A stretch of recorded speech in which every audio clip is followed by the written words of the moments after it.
Hey there, do you have a practice that is not a cookie cutter practice? You're very unique. You're different than your competitors, and you don't want to come off like the other guys. You want to make your impression.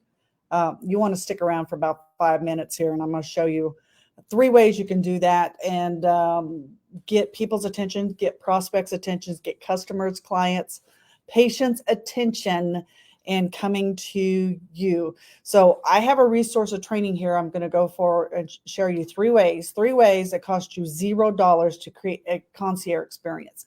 And let me tell you, when you say concierge, a lot of people think high dollar.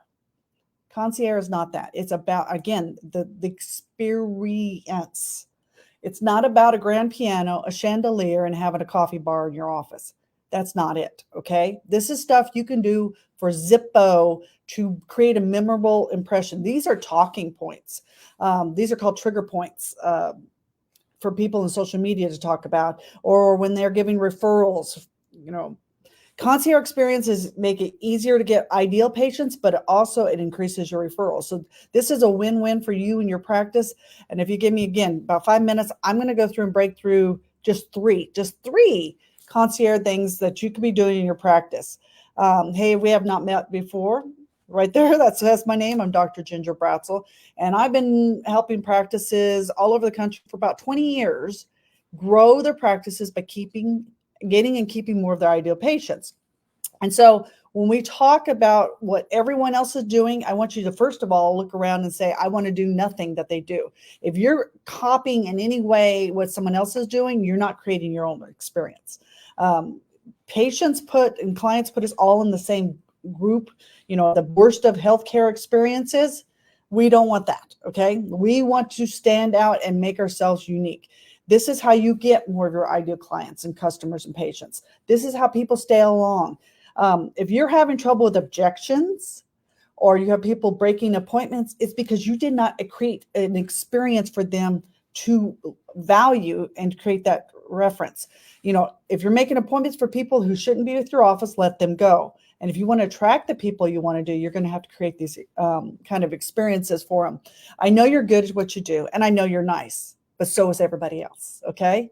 And you might pick apart a competitor down the street and say their practice is not as great as yours, but I'm telling you, from outside eyes, from the layman's perspective, you are just like them, and I don't want you to be. So we're going to talk about creating a experience, and I'm going to walk you through it. Again, I'm going to give you three, so I hope you're taking good notes, and let's make it happen. So this is with zero extra money. So the first one I want to talk about is the pre-appointment call. The first appointment call is for a new patient, new client, new prospect.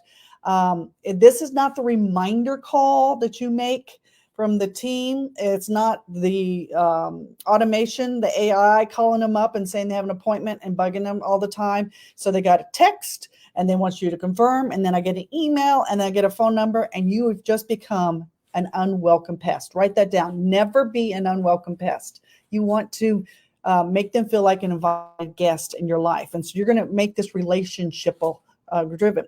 So the pre-appointment first call is from the provider. So all those reminders, the insurance forms, if that you've seen it, the new patient, new client paperwork, whatever you need to get done, this is beside it. It comes directly from the provider, and it would go something like this. It's, hey, this is Dr. Ginger Bratzel. Mary, I am so looking forward to seeing you tomorrow. And it might be her answer machine. That is great. I'm not texting this. I'm saying this. Hey, I'm looking forward to seeing you tomorrow. And if you have any questions, please write those down. You will have my undivided attention. I'm so looking so forward to seeing you. Have a good evening, and we'll see you tomorrow. That's it. And it's like, holy shit. The provider just called me personally. I haven't even seen them yet. They're talking to people at work before they get there because you set up that experience. So the first appointment call.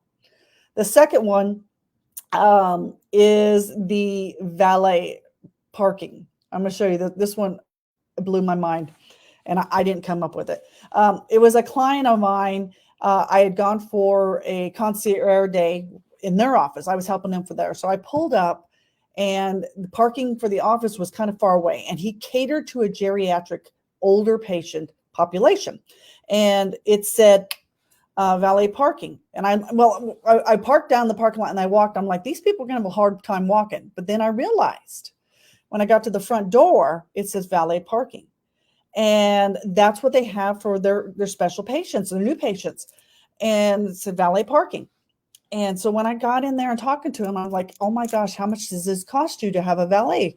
And he looked at me as plain as he did, and he's like, duh, Ginger. Whoever is available just goes and parks their car. They come in, they bring their cars in, they leave them to the receptionist. We leave the car there for just a bit. They don't have a high traffic flow. They're not a burn and churn kind of office. And whenever someone has time, they're going to go park their car. This costs $0 in their office. It blew me away. I've never been to another office like this, but that created that concierge level experience for going through in them. Number 3 is a liaison. So in your practice, when you go through and you're going to talk about the care that they need, this person would come into the room at that time. It's not a financial coordinator, but it could be. But this is an actual provider treatment area. So if you have a desk where you see patients and clients, and then they're referred over to somewhere else for the financial arrangements, we do the first talk in what we call in the chair, but in the chair, wherever the treatment happened, because this is where they had the experience. This is where they learned about their health. This is where they had all that going on. If we were doing virtually, if you do virtual appointments, this person would pop in on the Zoom call and they'd be sitting there. We don't change environments. It's called a doorway effect. And once someone walks out of something, they forget the moods, the emotions, and all of that. Our brains are computers, and they will wipe out. So they wipe that free once they leave. So we bring that person in there. That liaison is going to be there when we talk about their final treatment plan as the presenter.